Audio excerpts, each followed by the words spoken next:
Hello and welcome to Wednesday Warfare, where I review NXT and AEW Dynamite back-to-back and try and figure out which show won for the week. Let's begin right away with NXT. The show opens up with a clip from before air where the OC, AJ Styles, Gallows, and Anderson beat the hell out of the Undisputed Era backstage. We then see the group make their way to the ringside area. Gallows beats up a crew member for no reason. Then AJ on the mic says the OC is taking over. Tommaso Ciampa interrupts and he welcomes the OC to the main roster. Out come Keith Lee and Matt Riddle, and Ciampa says, the three of us are preparing for the Undisputed Era at War Games, but we want to fight with you guys tonight. AJ accepts on behalf of the team. Should be a good match in the main event, but my one real gripe with this overarching storyline in this episode is that the OC are the only ones from the main roster who are invading NXT. When you compare to the last week on SmackDown and then on Raw, you pretty much had like the bulk of the NXT roster, at least the most important figures on the show, invading Raw and SmackDown. With this, the only counter shot that the main roster has is just three guys, the OC.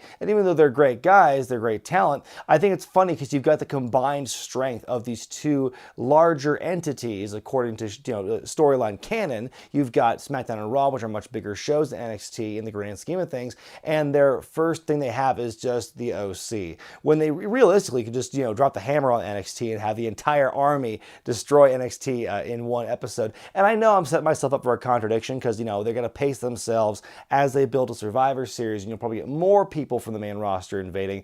But just that it's just the OC after all we saw on SmackDown and Raw seems like kind of a weak response. First match of the night sees Pete Dunne taking on Damian Priest, a rematch from 3 weeks ago when Priest hit Dunne with a low blow to win the match and get a big upset over the former UK champion. Another great match between these guys, and ultimately the roles are reversed in the end. Dunne hits Priest with a low blow and the referee doesn't look, gets a bit of payback, breaks the fingers into the armbar, Priest taps out. So nice little story back and forth between these guys. After the match though, Killian Dane comes in, he jumps Pete Dunne, beats up Damian Priest, beats up Dunne some more, beats up Priest some more, and that's pretty much that. So big statement by Killian Dane here. From the looks of it, it looks like this is gonna morph into a triple threat match by my guess, even though the real story I think is between Dane and Dunne, but we'll see where this goes. So in regards to the Women's War Game match, instead of it being 5-on-5, like I think a lot of us kind of predicted would happen, it's going to be 4-on-4. So right now on paper, Duke and Shafir are nowhere involved in the matchup, but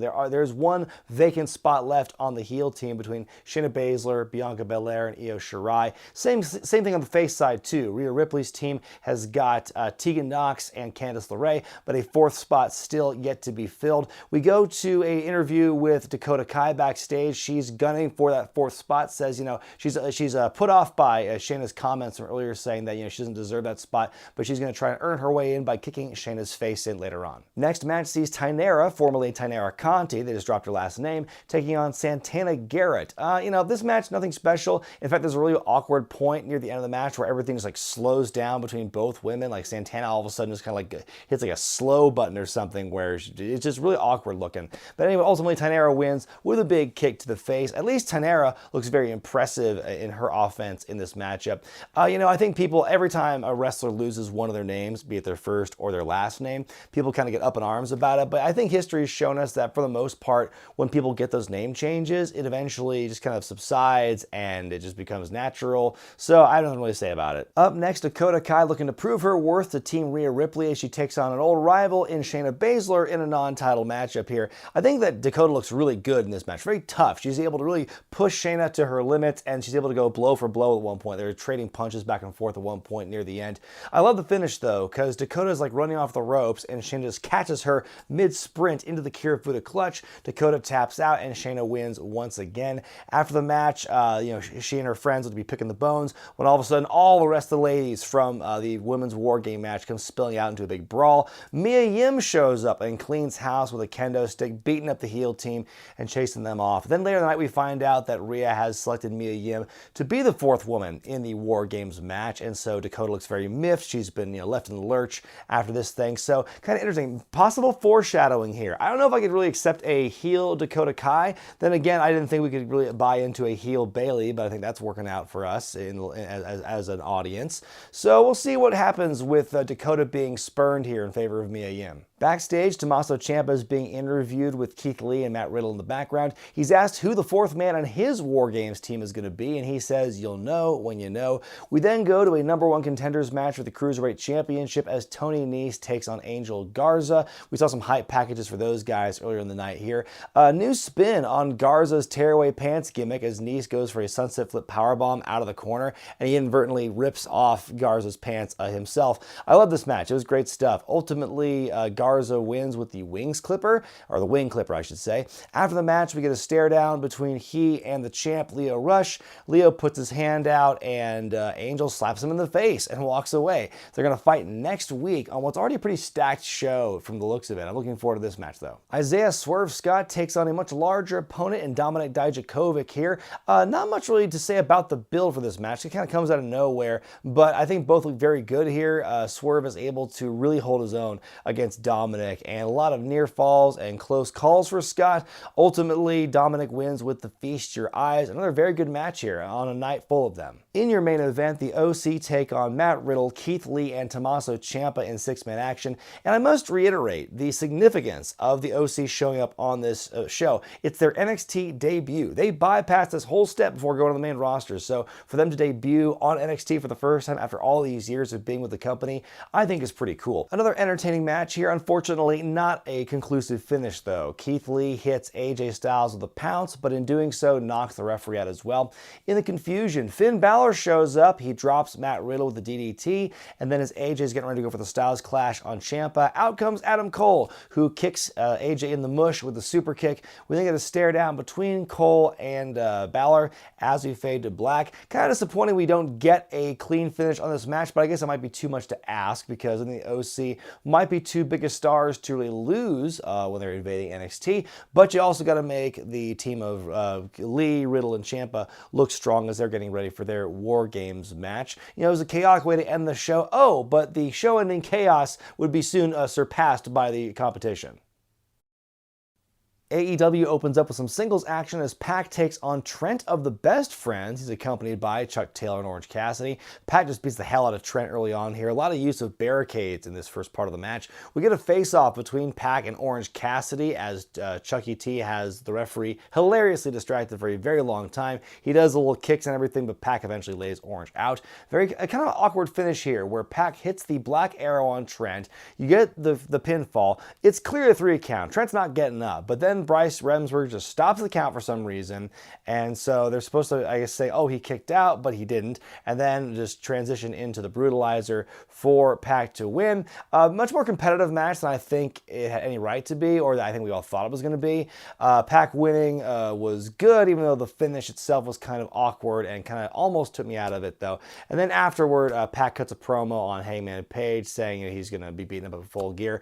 I still love Orange Cassidy, but I'm starting to wonder if the pairing between he and the Best Friends has kind of run its course. It's weird to have like a babyface trio like this, but they're usually ineffective, and it doesn't help matters when Pac essentially beats all 3 of them up single-handedly.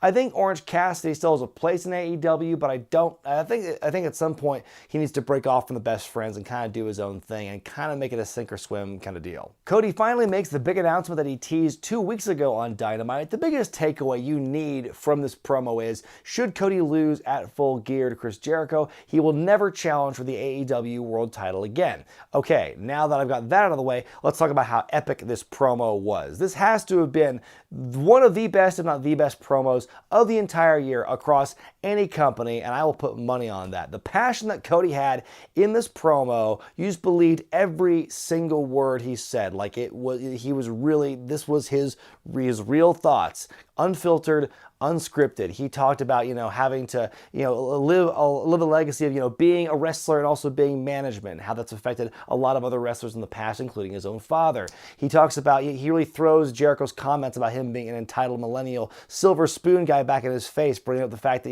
his dad was a hockey player, Ted Irvine, calls him a stupid dick. He says Jericho needs the younger generation more than that generation needs him. There's just so much to talk about with this promo. It doesn't do justice for me to give you like a blow-by-blow account of what he says. more than I've already done, you really should just look it up for yourself, because this is, like I said, a flat-out amazing promo, a hell of a way to sell his match with Chris Jericho. One interesting thing he has at the end of the promo, though, he says that when the Inner Circle and the Elite do battle, it will be a match beyond. Not the match beyond, it will be a match beyond, which is the nickname that they used for War Games for many years. So, like, are we going to get War Games with AEW? I thought that WWE owned the rights to it. Very curious to see where they go with that, but time will tell. But yeah, once again, check out that promo. It's definitely one to watch. The Dark Order take on Private Party in what's being billed as a bronze medal match, complete with actual bronze medals, as the winners of this match will take on SCU and the Lucha Brothers for the AEW tag titles at Full Gear in a triple threat. So SCU are at the English announce table, and the Lucha Brothers are at the Spanish announce table, and they also have their own medals. The SCU's got the gold medals, and Lucha Brothers have the silver ones. It's a fun match. Private Party win the match with Gin and Juice, so they are now in the pay-per-view. We get a face-off between all three teams. The fact they have medals to go with their belts, to me, is so weird, because that was never established in the tournament itself, and now you just get these medals as like the symbols of where they are. I think, you know, having the medals to go along with the belts, it makes the medals redundant, and I think it also, in a way, you're also kind of burying Private Party. No one wants the bronze medal. It seems like a weird kind of symbolic thing, but why even have the medals at all? Why do you even need a triple threat match for the tag titles? Why don't we just have a rematch with SCU and Lucha Brothers? Throwing the Private Party in there, making a third team. I get what they're doing here, because you want to, again, showcase more of the tag teams at the pay-per-view, but this is kind of a weird way to go about it. Okay, so we had the awesome Cody promo earlier on. Now here is an equally awesome, for very different reasons, vignette for the Inner Circle and Chris Jericho. What the fuck is this promo? It's so bizarre. It's so hilarious. It is the antithesis of the Cody promo in every single way. You know, Jericho looks like he's some kind of existential crisis, like he's in his own head. There's an aunt's friend from church who weighs in on Jericho. There's a silent Jake Hager, even though he gets like interview time and the thing, he just like stands there staring at the camera.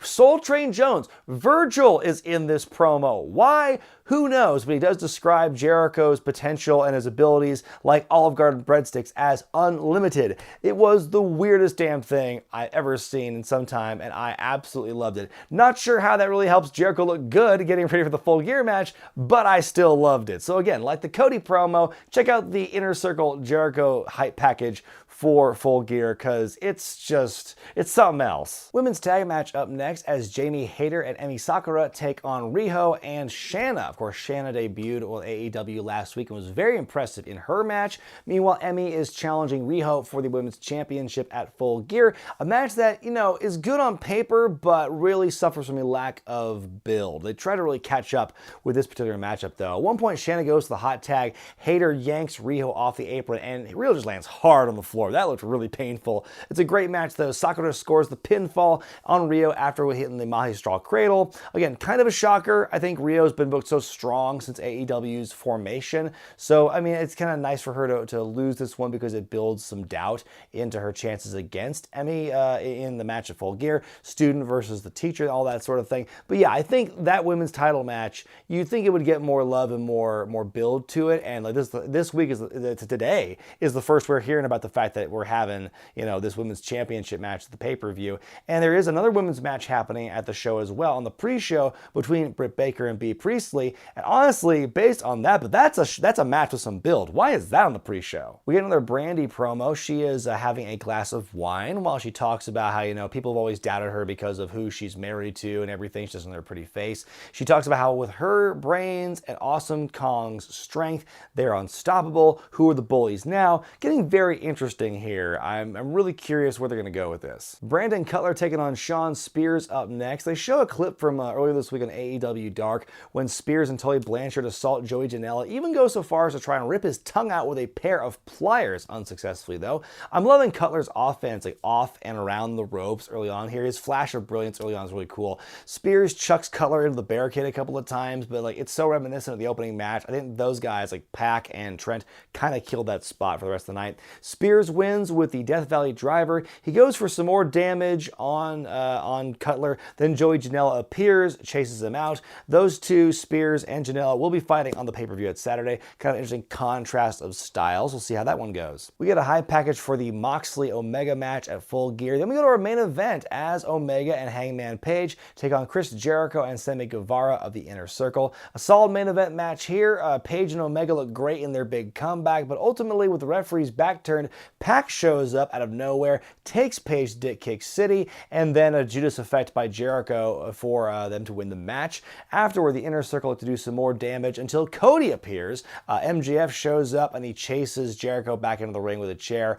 Cody hits the crossroads on Jericho. Cody stands tall. Moxley shows up with a bat. He has a stare down with Omega, and then Jericho attacks Cody again. Fight up the ramp. Santana and Ortiz join in the fun. The Young Bucks arrive. They all has fight, and Nick Jackson dives on everybody from the top of the set. The brawl continues as we cut to black. A hell of a final visual on the go-home show before the pay-per-view. Very reminiscent of what we saw on Raw this week when the NXT guys and the main roster guys are all fighting. Although I think this one felt a little more chaotic. And, again, what better way? I said this before on the Raw review, great way to close a show, but it's even a better way, I think, to close a go-home show before a pay-per-view, to have that chaos of the brawl with no real conclusive ending before we fade to black.